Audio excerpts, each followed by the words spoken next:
Hello friends, welcome to my YouTube channel Rekha Kumawat. आज हम बनाएंगे इंदौर के बिल्कुल फेमस भापले, दाल भापले।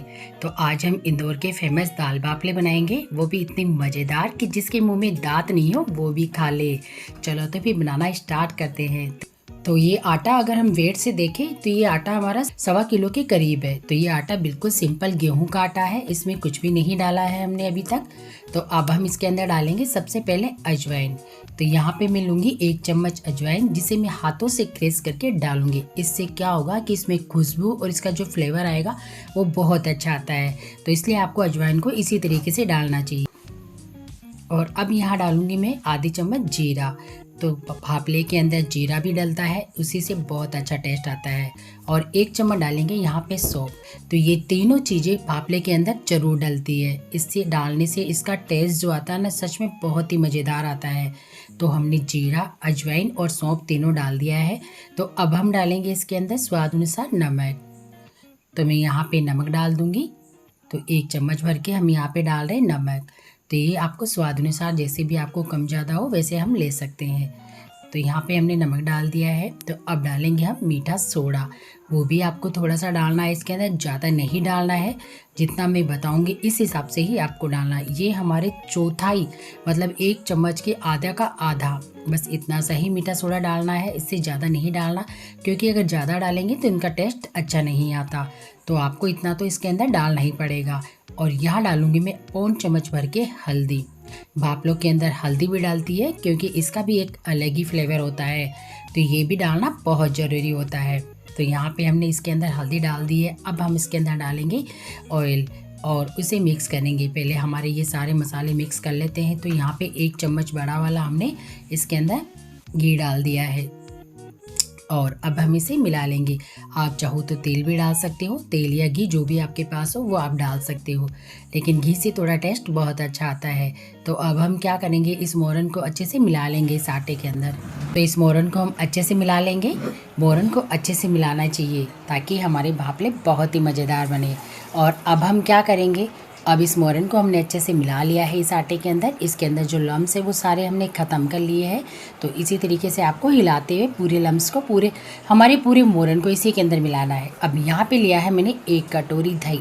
अगर इस दही को हम वेट से देखें तो ये 200 ग्राम दही है। भापले को अंदर दही डालना भी बहुत ज़्यादा ज़रूरी होता है, क्योंकि जब तक ये नहीं डलता ये हमारे भापले सॉफ्ट नहीं बनते, कि जैसे मुंह में लेते ही घुल जाने वाले भापले। आपको दही ज़रूर डालना चाहिए, क्योंकि इसके बिना हमारे भापलों के अंदर अच्छा फ्लेवर नहीं आता और सॉफ्ट नहीं बनते। अगर आप ये दही नहीं डालेंगे तो चाहे आप कितना ही मोरन डाल दो, इतना मज़ा नहीं आएगा जितना कि दही डालने से आता है। तो अब हम क्या करेंगे, हमने दही को भी अच्छे से मिला लिया है इस आटे के अंदर। और अब हम थोड़ा थोड़ा पानी लेके इस आटे को लगाएंगे। तो ये आटा हमें टाइट ही लगाना है, जैसे हम बाटी का आटा लगाते हैं। हमें आटा सेम लगाना है, नरम नहीं लगाना है, क्योंकि अगर नरम आटा होगा तो जब हम इन्हें पानी के अंदर उबालेंगे तो थोड़े ज़्यादा सॉफ्ट हो जाएंगे। इसलिए इन्हें आटा हमें टाइट ही लगाना है। तो यहाँ पे देखो, ये आटा हमारा बिल्कुल कंप्लीट लग के तैयार हो गया है। आपने देखा ना, आटा हमारा टाइट ही है, तो हमें टाइट ही लगाना है। अब यहाँ बनाएंगे हम दाल। तो आज मैं 5 फ्लेवर वाली दाल बनाऊँगी यहाँ पे। तो मैंने यहाँ पे ली है आधी छोटी वाली कटोरी चने की दाल, मसूर की दाल और अरहर की दाल। और अब लूँगी मैं मूँग की दाल। और अब लेंगे हम छिलके वाली मूँग की दाल। तो ये 5 दाल मिक्स करके हम दाल बनाएंगे। यहाँ पे मिक्स वाली दाल बनाने वाले हैं आज हम। तो ये बस इस दाल को अब अच्छे से धो लेते हैं हम, क्योंकि दाल के अंदर केमिकल बहुत होता है, इसलिए आपको दाल को अच्छे से धोना चाहिए। जब तक इसके अंदर वाइट पानी नहीं निकल जाता तब तक आपको इस दाल को धोना चाहिए, चाहे 2 बार या 3 बार। जब तक हमारी दाल या पानी हमारा क्लियर नहीं हो जाता तब तक हमें इसे धो के तैयार करना चाहिए। तो यहाँ पे हमने इस दाल को भी अच्छे से धो लिया है और अब इसे हम कुकर में चढ़ा देते हैं। तो मैंने दाल को कुकर में डाल दिया है और अब हम इसके अंदर डाल देंगे पानी। तो यहाँ पे मैं इस कुकर के अंदर पानी डालूँगी, आधा कुकर के समथिंग पानी डालेंगे हम इसके अंदर। तो यहाँ पे मैं जग से इसके अंदर पानी डाल देती हूँ। तो इतनी दाल के अंदर ये हमारी एक कम से कम ये 250 ग्राम दाल है। तो इस दाल के अंदर यहाँ पे डाल दिया मैंने 1 चम्मच, आधी चम्मच हल्दी, आधा चम्मच नमक डाला है और थोड़ा सा डालेंगे हम इसके अंदर तेल। तो ये आधे पलवे के करीब हमने इसके अंदर तेल डाल दिया है। और अब डालने वाले हैं हम इसके अंदर लहसुन की कलियाँ। तो यहाँ पे मैंने 15 से 20 लहसुन की कलियाँ ली है, वो भी हम तेल के अंदर ही, पानी के अंदर ही डाल देंगे। और यहाँ डालेंगे हम 1 टमाटर, जिसके करेंगे हम 4 पीस, वो भी मैं इस दाल के अंदर ही डाल दूँगी कच्चे ही। और अब हम इसका ढक्कन लगा देंगे और इसे 2 सीटी लगा लेंगे, सिर्फ 2 ही सीटी लगानी है हमें। अब आपके यहाँ कितनी सीटी लगती है ये आप मुझे कमेंट में जरूर बताएं। आटा अच्छे से फूल के तैयार हो गया है, तो इसे थोड़ा सा हम हाथ से मसल लेते हैं ताकि हमारा आटा थोड़ा सॉफ्ट हो जाए। तो यहाँ पे देखो ये आटा हमारा बिल्कुल कंप्लीट लग के तैयार हो गया है। तो इंदौरी भापले कैसे बनते हैं, बिल्कुल मोटे मोटे।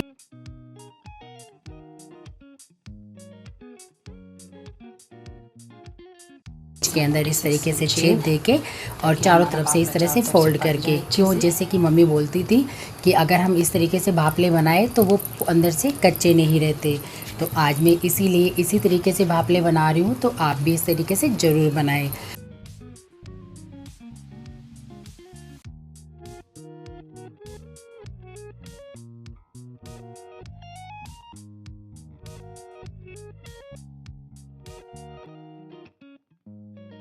अंगूठे से हम इसके अंदर छेद करेंगे और चारों तरफ से वापस से फोल्ड करते हुए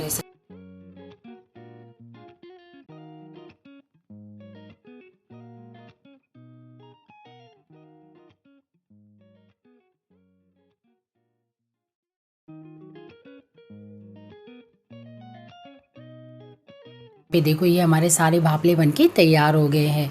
तो हमने मोटे मोटे साइज के बनाए हैं, आप चाहो तो छोटे भी बना सकते हो। तो ये यहाँ पे मैंने पहले से ही पानी भगोने के अंदर चढ़ा दिया था गरम, ताकि जब तक हमारे भापले बन के तैयार हो तब तक हमारा पानी भी बॉईल हो जाए। तो यहाँ पे ये पानी भी हमारा गर्म हो गया है अच्छे से, हमारा पानी बिल्कुल अच्छे से गर्म हो गया है। आपको कच्चे पानी में भापले नहीं डालने हैं। तो अब मैं एक एक भापला करके डाल देती हूँ हमारे पानी के अंदर। एक एक करके हम सारे भापले डाल देंगे, एकदम से हमें नहीं डालना है इस तरीके से। तो मैंने यहाँ पर सारे भापले डाल दिए हैं। इस तरीके से गोल करते हुए हम सारे भापलों को डाल देंगे, हाथ से गोल करते हुए। तो हमें ये सारे भापले डालने हैं।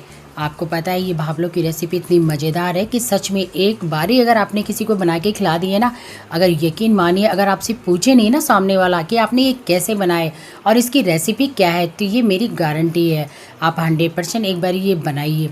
तो यहाँ पे देखो ये हमारे भापले अच्छे से उबल गए हैं। जब तक हमारे भापलों के अंदर आपको फूल के डबल नहीं हो जाते, या हमें 5 मिनट तो इन्हें कम से कम रखना ही है, उसके बाद हमें इन्हें हिलाना है। नहीं तो क्या होगा, अगर आप डालते ही इन्हें हिलाने लग जाओगे तो हमारे भापले बिल्कुल टुकड़े टुकड़े हो जाएंगे। तो यहाँ पे देखो ये हमारे भापले बिल्कुल, हमें इसे पकाते हुए 12 से 13 मिनट हो गई है और ये भापले हमारे सारे भापले ऊपर उठ गए। और जब हमारे भापले पक जाते हैं ना, तो ये हमारे भापले नीचे बैठने की बजाय ऊपर आ जाते हैं पानी के अंदर तैर के। तो इतने मोटे मोटे ये तैर के ऊपर आ जाते हैं। तो यहाँ पे देखो हमारे भापले पूरे कंप्लीट बन चुके हैं। तो मैंने यहाँ पे गैस को बंद कर दिया है। अब मैं एक एक भापले को हमारे दूसरे बर्तन के अंदर निकाल के रख लूँगी। जिस तरीके से मैं निकाल रही हूँ, पानी को आपको नीचे छोड़ना है और भापला निकालते हुए दूसरे बर्तन में डालना है। अब हमें इन्हें भापलों को सुखाना है बिल्कुल। आप चाहो तो इन्हें पंखे में भी सुखा सकते हो, पेपर पे डाल के भी सुखा सकते हो, या थाली में रख के भी सुखा सकते हो। तो ये हमारा भापला बिल्कुल अच्छे से सूख गया है। तो अब मैंने यहाँ पे लिया है बाटी बनाने का कुकर, और इसी बाटी बनाने के कुकर में हम बना लेंगे। आप चाहो तो इन्हें गजरे में भी सेक सकते हो। अगर आप इन्हें गजरे में सेकोगे तो इन भापलों का टेस्ट बहुत ज़बरदस्त आता है, सच में इतना मज़ेदार आता है, बहुत ही ज़्यादा आता है। लेकिन मैं तो आज इन्हें कुकर में ही बना के दिखा रही हूँ। अगली बार मैं बनाऊँगी तो आपको मैं चूल्हे के अंदर बना के दिखाऊँगी इन भापलों का वीडियो। तो यहाँ पे अब इन्हें ढक देते हैं हम। इन्हें ढकते हुए इन्हें बना लेंगे हम। तो 5 मिनट के बाद आपको इस तरीके से चेंज करना है, इस तरह से पलटते रहना है इन्हें आपको। ऐसे नहीं कि नीचे से लग जाए और जल जाए हमारे भापले। तो आपको इस तरह से हर 5 मिनट में आपको इन्हें चेक करते रहना है, ताकि ये नीचे से लगे नहीं, और हम इसकी डायरेक्शन चेंज करते रहे ताकि हमारे भापले चारों तरफ से सिक के तैयार हो जाए। तो इसी तरीके से जैसे मैं बना रही हूँ, आपको सारे भापले आपको इसी तरीके से बनाने हैं। जिधर से कच्चे हो उधर से पलट दो, और पलटते पलटते इन भापलों को हम बना लेंगे। और जैसे जैसे हमारे भापले सेकेंगे, ये अपने आप ही भापले हमारे फट जाएंगे, अंदर से बिल्कुल फट के तैयार हो जाएंगे हमारे भापले। तो मैं आपको दिखाऊंगी अभी। अब हम इसे ढक देते हैं पकाते हुए। तो यहाँ पे देखो ये हमारी दाल बिल्कुल अच्छे से पक गई है। तो हमें दाल इतनी ही गाढ़ी बनानी थी। अब हम दाल का तड़का तैयार कर लेते हैं। तो मैंने यहाँ पे लिया है एक भगोना, भगोने में हमने एक बड़ा वाला ऑयल डाला है चम्मच का। तो यहाँ पे मैंने आधी चम्मच राई डाली है, और आधी चम्मच ही डालेंगे हम इसके अंदर जीरा, और इधर ले लेते हैं हमारे सूखे मसाले। तो मैंने यहाँ पे 15 से 20 काली मिर्ची ली है, 1 चम्मच धनिया लिया है सूखा वाला, आधा चम्मच जीरा लिया है। और अब इस मसाले को मैं कूट लेती हूँ दरदरा सा। और दाल में डाल देते हैं हम थोड़ी सी हींग और एक डाल देते हैं हम इसके अंदर तेज पत्ता। हमें दाल बिल्कुल सिंपल ही बनानी है, ज़्यादा चटपटी है वैसे नहीं बनानी है। तो ये हमने सूखा मसाला जो हमने कूटा था वो भी डाल दिया है और यहाँ पे डाल दिया है हमने 2 हरी मिर्ची और एक डाल देंगे हम इसके अंदर प्याज। अब इन्हें पका लेते हैं हम अच्छे से, जब तक हमारा प्याज और हरी मिर्ची अच्छे से भून के तैयार नहीं हो जाता, जब तक सुनहरे नहीं हो जाते तब तक हमें इन्हें पकाना है। और अब हमारी कटोरी के अंदर हमारे मसाले तैयार कर लेते हैं। तो यहाँ पे डाल दिए मैंने 1.5 चम्मच लाल मिर्च पाउडर, आधी चम्मच डाल देंगे हम यहाँ पे 1 चम्मच मैंने धनिया पाउडर डाल दिया है, आधी चम्मच मैंने हल्दी पाउडर डाल दिया, आधी चम्मच हमने पहले भी दाल के अंदर डाला था इसलिए आधी चम्मच ही लेंगे। और यहाँ पे डाल देंगे हम इसके अंदर जो अभी तक हमने इसके अंदर लहसुन नहीं डाला था, मैं लहसुन भूल गई थी, तो 1 चम्मच हमने कूट के इसके अंदर हमारे तेल के अंदर लहसुन डाल दिया है। तो अब 2 मिनट इसे भी पका लेते हैं हम, ताकि हमारा लहसुन भी तेल के अंदर अच्छे से पक के तैयार हो जाए। तो अब डाल देंगे इसके अंदर टमाटर। तो यहाँ पे मैंने 1 ही टमाटर लिया है, 1 टमाटर हमने पहले से दाल में डाल दिया था। तो अब इसे भी हम तेल के अंदर अच्छे से पका लेते हैं 5 मिनट के लिए, ताकि हमारे टमाटर थोड़े सॉफ्ट हो जाए। तो अब यहाँ पे डाल देती हूँ मैं आधी चम्मच गरम मसाला और हमारे मसालों को डाल देते हैं हम तेल के अंदर। अब इसके अंदर थोड़ा सा पानी डाल के हमारे मसालों को अच्छे से पका लेंगे हम। तो यहाँ पे देखो ये मसाले को थोड़ा सा पानी डाल के हम पका लेंगे इस तरीके से हमारे मसालों को। जब तक हमारा मसाला अच्छे से पक नहीं जाता तब तक हमारे मसालों को हमें अच्छे से पकाना है। तो यहाँ पे देखो हमारा मसाला बिल्कुल अच्छे से पक चुका है और हमारे मसाले का तेल भी बाहर आ गया है। तो आपने देखा हमारा मसाला कितना तेज़ और कितना चटपटा दिख रहा है। सच में हमारी दाल बहुत ही मज़ेदार बनेगी। तो अगर आप जिस तरीके से मैं बता रही हूँ उसी तरह से दाल बनाएंगे तो आपकी दाल भी बहुत ही मज़ेदार बनेगी। दाल के अंदर मैंने थोड़ा सा पानी डाल दिया है, क्योंकि हमारी दाल हमें थोड़ी गाढ़ी लग रही है इसलिए मैंने इसके अंदर पानी डाला है। और अब हमारा पानी भी बाउल हो चुका है और मैंने इसके अंदर दाल डाल दी है। तो यहाँ पे देखो ये चटपटी दाल हमारी बनके तैयार हो गई है। लग रही है ना मज़ेदार वाली दाल, सच में बहुत ही मज़ेदार और चटपटी बनी है। आप भी एक बार ज़रूर बनाएं और आपकी दाल कैसी बनी ये मुझे कमेंट में ज़रूर बताएं आप। तो यहाँ पे ये हमारी दाल को हम 5 मिनट पका लेते हैं, फिर हमारे गैस को बंद कर देंगे हम। तो इधर हमारे भापले भी पक के तैयार हो गए हैं। ये देखो हमारा एक एक भापला फट के तैयार हो गया है। ये हमारे भापले कच्चे नहीं हैं, आपको ऐसे लग रहे हैं कि कच्चे, लेकिन हमारे भापले बिल्कुल अच्छे से पक गए हैं। देखो अंदर से एक एक दाना दाना इसका खिल गया है। तो मैंने वहाँ पे गैस बंद कर दी है और हमारे भापले को हम घी के अंदर अच्छे से घी मिला लेंगे। और अब हमारे यहाँ पे भापले और दाल दोनों कंप्लीट बनके तैयार हो गए हैं। तो ये लो हमारे दाल भापले चूरमे की रेसिपी बनके तैयार हो गई है। मैंने आज चूरमा आपको नहीं दिखाया है क्योंकि मैंने चूरमे के सबके अलग अलग वीडियो डाल रखे हैं। आप चाहो तो मेरे चैनल पे जाके देख सकते हो चूरमे की वीडियो। मैंने रोज वाला चूरमा भी डाल रखा है, बेसन का चूरमा भी डाल रखा है और सिंपल जो हलवाई चूरमा बनाता है आटे का वो चूरमा भी मैंने डाल रखा है। मैंने चूरमे के तीनों वीडियो डाल रखे हैं। तो यहाँ पे ये हमारे दाल बाटी भापला बनके तैयार, दाल भापला चूरमा बनके बिल्कुल तैयार हो गया है। और नींबू और हरी मिर्ची, ताकि हमारी दाल और भापले चूरमा बिल्कुल कंप्लीट बनके तैयार हो गया है। तो यहाँ पे तो तैयार है गरम गरम दाल भापला और चूरमा। तो आप कब बना रहे हो प्लीज़ मुझे कमेंट में ज़रूर बताएं और आपको ये मेरा वीडियो कैसा लगा वो भी मुझे कमेंट में ज़रूर बताएं। लेकिन सच में बहुत ही मज़ेदार वीडियो है, आप एक बार ज़रूर बनाएं। और अगर आप मेरे चैनल पर नए हैं तो मेरे चैनल को सब्सक्राइब करना ना भूलें। तो यहाँ पर ये हमारी रेसिपी बनके तैयार हो गई है। कैसी लगी प्लीज़ मुझे कमेंट में ज़रूर बताएँ।